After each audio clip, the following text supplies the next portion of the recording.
In this video, I want to explain how witchcrafts work, and this video definitely does not come without its warning.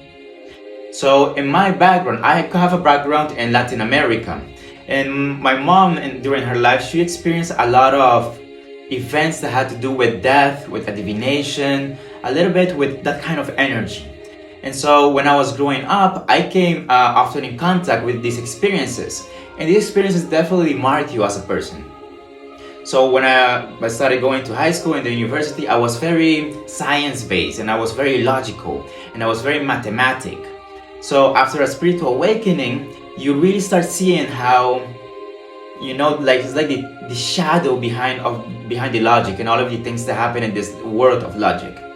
And so I want to explain then a little bit how witchcraft works. But before, I want to give the warning, the disclaimer. If you're new to spirituality, do not get involved with this. I'm actually giving this video as an explanation about why you should be careful about witchcraft, and not as a stimuli for you to go and do it. But of course, you have your free will, so you can do whatever you want, wherever your soul wants to take you, but always be very careful.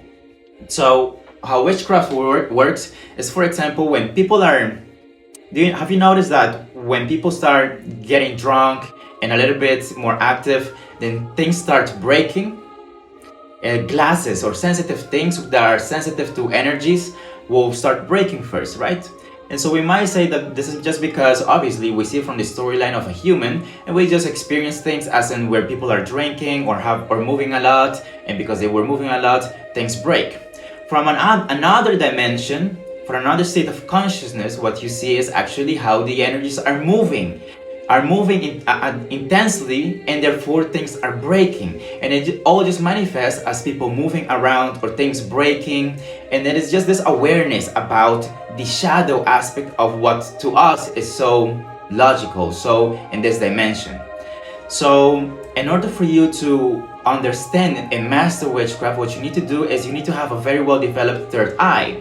And this is the reason why people in the beginning phases of a spiritual awakening should not do it, because it takes a lot of time for you to develop your third eye. How you actually develop it is for you to gain a broad knowledge of all the things about all the philosophies, and for you to understand how things, it will take you years to research all the spiritual information. So before you get that, before you understand how it works, don't touch it, because maybe you don't know what you're dealing with.